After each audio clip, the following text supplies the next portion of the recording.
Corona का फैलाव रोकने के लिए मुल्क के 16 शहरों में फौज तैनात। डिवीजन की सतह पर ब्रिगेडियर, जिला की सतह पर लेफ्टिनेंट कर्नल मामलात देखेंगे। DG ISPR major general Babar Iftikhar कहते हैं, मुल्क में अमन अमान की जिम्मेदारी सिविल इंतजामिया की है। फौज का काम हंगामी हालात में सिविल इंतजामिया की मदद करना है। तमाम इजला में फौज के दस्ते पहुंच चुके, जो मौजूदा वबाई सूरत हाल में अवाम की हिफाजत को यकीनी बनाएंगे। पाक फौज के जवान मुल्क के दीगर कानून नाफिज करने वाले इदारों की भरपूर मदद करेंगे।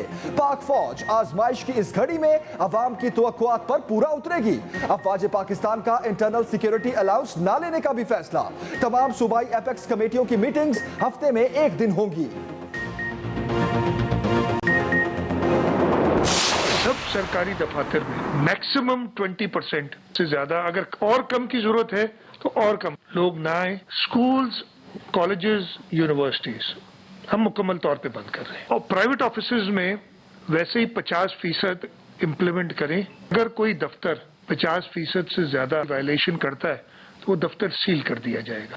इंटर सिटी पब्लिक ट्रांसपोर्ट बंद कर दी जाएगी सिंध के अंदर। कोरोना के बढ़ते केसेस, सिंध में जुज़वी लॉकडाउन नाफिज। सूबे में तालीमी इदारे 17 मई तक बंद। सरकारी दफातर में हाजिरी 20% कर दी गई। दफातर के औकात सुबह 9 से दोपहर 2 बजे कर दिए गए। जेलों में मुलाकात, इंडोर आउटडोर तकरीबात पर मुकम्मल पाबंदी। रेस्टोरेंट्स में सिर्फ टेक अवे और डिलीवरी की इजाज़त होगी। निजी दफातर में 50% से जायद अमला काम करता पकड़ा गया तो दफ्तर को सील कर दिया जाएगा। 29 अप्रैल से इंटरसिटी ट्रांसपोर्ट बंद कर दी जाएगी। गुड्स ट्रांसपोर्ट और इंडस्ट्रीज खुली रहेंगी। शॉपिंग सेंटर्स शाम 6 बजे के बाद बंद किए जाएंगे। कोरोना केसेस अगर बढ़े तो बाजार मुकम्मल बंद कर दिए जाएंगे।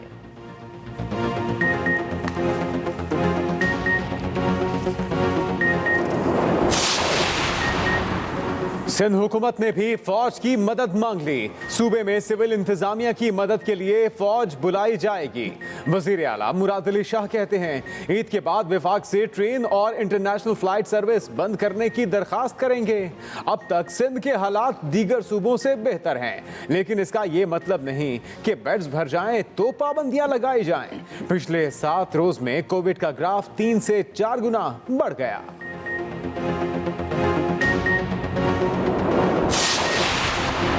कोरोना संगीन सूरत हाल इख्तियार करने लगा। वबा के फैलाव में तशवीशनाक हद तक इजाफा। मोहलिक वायरस मजीद 70 जाने ले गया। 4825 नए केसेस। लाहौर में एसओपीज की खिलाफ वर्जी पर एक्शन।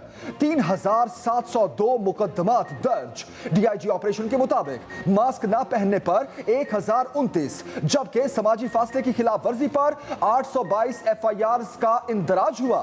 1,83,000 गाड़ियों और मोटरसाइकिलों के चालान। 1248 गाड़ियां बंद कर दी गई। मुल्तान में 6 अफराद गिरफ्तार, 13 तजारती मराकिज सील। कोरोना पर काबू पाना है तो खुद को महफूज रखना है। अपना और अपने घर वालों का ख्याल रखें। वैक्सीन लाजमी लगवाएं। मुल्क में 40 साल से जायद अफराद की वैक्सीनेशन के लिए कल से रजिस्ट्रेशन का आगाज होगा।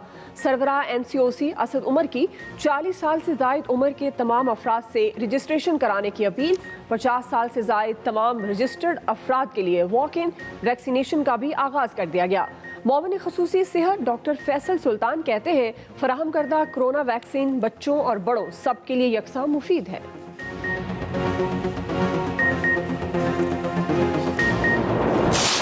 ये जो TLP कर रही है कि जी हम फ्रांस के एम्बेसडर को वापस भेजो और नहीं तो ये कर देंगे और तोड़ फोड़ हो जाएगी, मैं आपको लिख के देता हूं, 100 साल आप ये कर लें, इससे कोई फर्क नहीं पड़ने लगा। सारे मुसलमान हेड्स ऑफ स्टेट को हम इकट्ठा करेंगे, उस अप्रोच के जरिए हम जाएंगे यूरोपियन यूनियन में और यूनाइटेड नेशंस में। मुल्क में तोड़ फोड़ से यूरोप में तौहीन रिसालत खत्म नहीं होगी। वजीर आजम इमरान खान कहते हैं, एक जमात ने हुकूमत की कनपट्टी पर बंदूक रखकर कहा कि फ्रांसीसी सफीर को वापस भेजो। TLP का तरीका था इस्लामाबाद पर धावा बोलकर तोड़ फोड़ करो, हुकूमत पर सफीर को निकालने के लिए दबाव डालो। हम दुनिया के तमाम मुसलमान सरबराहों को इकट्ठा करके बातचीत कर रहे हैं। हाल ही में शाह महमूद कुरैशी ने 4 ममालिक से बात की जो इस पर मुत्तफिक हैं। यह भी कहा, तख्ते लाहौर वालों ने रायवेंड महल में अवाम के पैसे से काम कराए, अपना पैसा बाहर रखा। लंदन के महंगे इलाकों में फ्लैट ले रखे हैं। साबिक वजीर आला ने अरबों रुपए की तशहीरी मुहिम पर खर्चे।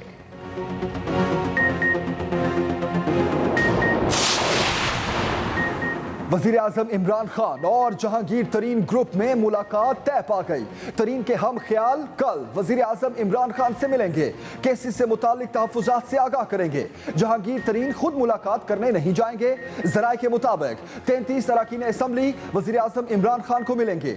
11 MNAs और 22 MPAs शामिल। मुलाकात करने वालों में राजा रियाज, गुलाम बीबी भरवाना, रियाज मजारी, गुलाम लाली, नोमान लंगड़ियाल और दीगर शामिल।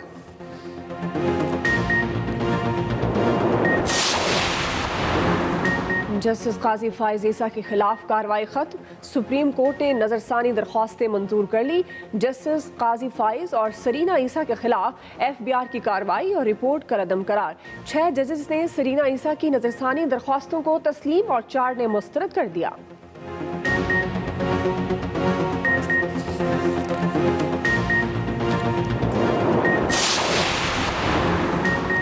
मौलाना फजलुर रहमान का PTM का सरबराही इजलास जल्द बुलाने का ऐलान। कहते हैं पूरी कुव्वत के साथ भरपूर अवामी राब्ता मुहिम शुरू की जाएगी। छोड़ जाने वाले अपने साथियों को नजरसानी की अपील की हुई है। मुल्क की मईशत तबाह हो चुकी। आइंदा इजलास में माहिरीन से मईशत की बेहतरी के लिए तजावीज़ ली जाएंगी। हुकूमत के खात्मे के लिए पुरअज़्म हैं।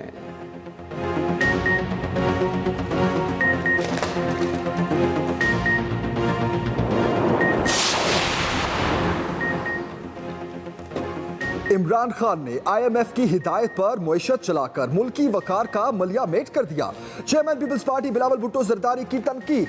कहा IMF के कहने पर PTI हुकूमत ने बिजली महंगी करने का ऑर्डिनेंस जारी किया। अवाम बिजली और गैस के महंगे बिलों के जरिए इमरान खान की नाअहली का खुमियाजा भुगत रहे हैं।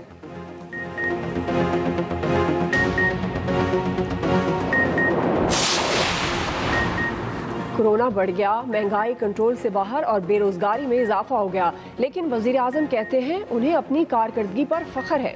रहनुमा मुस्लिम लीग नून शाहिद खाकान अब्बासी की कड़ी तनकीद। कहा इमरान खान को अपनी नाकामी तस्लीम कर लेनी चाहिए। नैब ने मुल्क को तबाह कर दिया। कोई काबिल आदमी हुकूमत के साथ काम करने को तैयार नहीं है।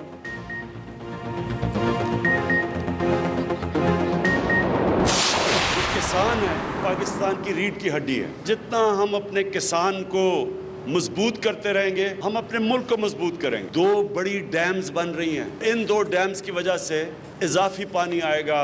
किसानों को जो कर्जे हैं वो हम दुगने कर देंगे। हम सबसे पहले चाहते हैं कि हमारे जो किसानों की आमदनी है वो दुगनी हो जाए। रवां साल मुल्क में गंदम की पैदावार का रिकॉर्ड टूट जाएगा। वजीर आजम इमरान खान का दावा। मुल्तान में काश्तकारों के लिए किसान कार्ड मंसूबे का आगाज कर दिया। जनूबी पंजाब सेक्रेटेरिएट का संगे बुनियाद भी रखा। कहा कार्ड के जरिए किसानों को कर्जे मिलेंगे। हमारे दौर में गंदम की इमदादी कीमत में 500 रुपए इजाफा हुआ। वजीर आजम इमरान खान का इक्तिसादी और समाजी कमीशन बराए एशिया और बहरुल काहिल के इजलास से भी वर्चुअल खिताब। कहा कोरोना वायरस के बायस दुनिया को गैर मामूली सूरत हाल का सामना है। अवामी सेहत और माशी तहफ्फुज को फरोग देने की जरूरत है।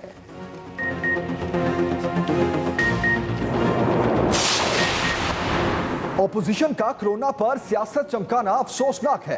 कौमी चैलेंज पर सियासत करने वालों की अकल पर मातम ही किया जा सकता है। वज़ीर आला पंजाब उस्मान बुज़दार कहते हैं कोरोना के खिलाफ हुकूमत हर मुमकिन इक़दाम उठा रही है। अस्पतालों में वेंटिलेटर्स और ऑक्सीजन बेड्स की तादाद बढ़ाई गई। मुआवन ख़ुसूसी फिरदौस आशिकावा ने कहा महंगा ऑक्सीजन सिलेंडर बेचने वालों से आहनी हाथों से निपटेंगे। तहरीक इंसाफ एहतसाब और इंसाफ पर यकीन रखती है।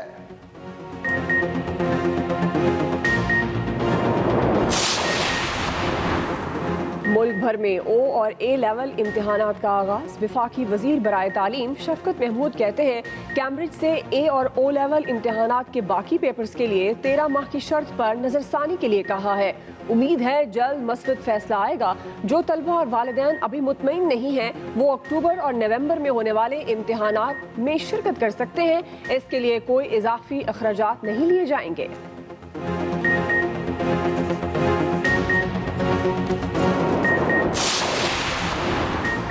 कुछ लोग सोशल मीडिया पर वैक्सीन के हवाले से गलत फहमियां पैदा कर रहे हैं। चेयरमैन इस्लामी नजरियाती काउंसिल किबला अयाज कहते हैं, गुज़श्ता लहर में भी उलमाए किराम ने क़यादत की, घरों में इबादत के तस्वुर को उजागर किया जाए, सुन्नत नमाज घर से अदा करें।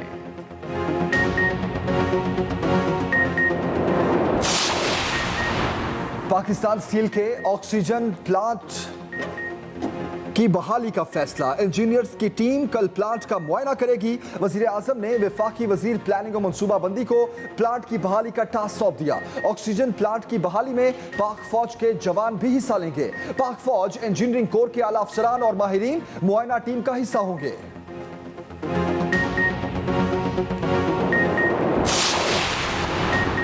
ईद के मौके पर सरकारी मुलाजमीन को 6 छुट्टियां देने पर गौर, मरीज स्वात समेत तमाम तफरी मकामात पर होटल बंद रखने की तजवीज़।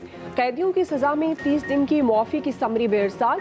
दहशतगर्द और कत्ल समेत संगीन नौइयत के मुकदमात के कैदियों के लिए ये रियायत नहीं होगी।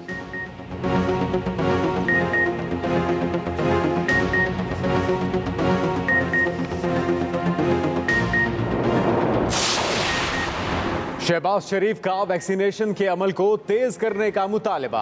अपोजिशन लीडर कहते हैं, कोरोना वायरस पर काबू पाने का वाहिद तरीका वैक्सीनेशन है। हुकूमत ने बरवक्त इकदाम नहीं किए जो जुर्म है। शहबाज शरीफ का मुल्क में ऑक्सीजन की किल्लत पर भी इजहार तशवीश।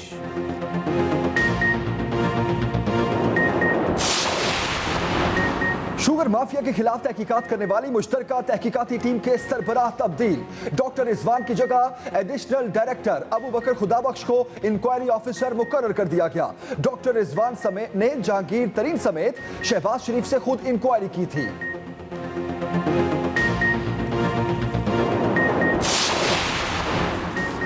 पाकिस्तान का फ़लस्तीन में हालिया डेवलपमेंट पर शदीद तशवीश का इजहार।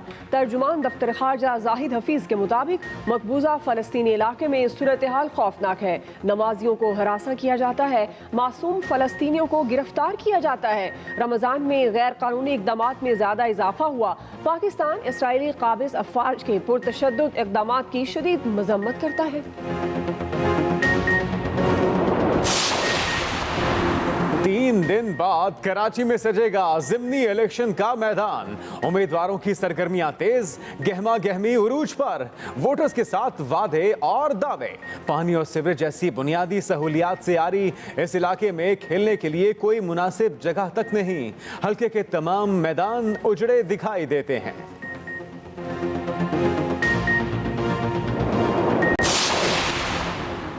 सांस लेने की जंग, जिंदा रहने की तगोदो। भारत में हर गुजरता लम्हा भारी। ऑक्सीजन की शदीद कमी, अस्पतालों के बाहर हालात पहले से कहीं ज्यादा खराब। एक दिन में 2800 से ज्यादा हलाकतें, 3.5 लाख से ज्यादा केसेस। कब्रिस्तानों और शमशान घाटों में जगह कम पड़ गई। स्ट्रेचर्स की शदीद कमी, लाशों को कंबल में लपेट कर शमशान ले जाया जाने लगा। लाशों से भरी एक चलती एम्बुलेंस से लाश सड़क पर गिर गई। कर्नाटक में 14 दिन का लॉकडाउन नाफिज। उत्तराखंड में 600 पुलिस एहलकार कोरोना में मुब्तला। बांग्लादेश ने भी भारत के साथ अपनी सरहद बंद कर दी। हालात खराब होने के बावजूद मगरबी बंगाल में इंतखाबात के लिए वोटिंग। दुनिया भर में कोरोना से मुतासरा अफराद की तादाद 14 करोड़ 77 लाख से जायद। मरने वालों की तादाद 31 लाख से तजावुज कर गई। मुख्तलिफ ममालिक में वबा की रोकथाम के लिए पाबंदियां मजीद सख्त। सऊदी अरब का SOPs की खिलाफ वर्जी पर 5 साल कैद और 5 लाख रियाल जुर्माने का फैसला। उधर मलेशिया का भी SOPs की खिलाफ वर्जी पर $2500 जुर्माना आयद करने का ऐलान।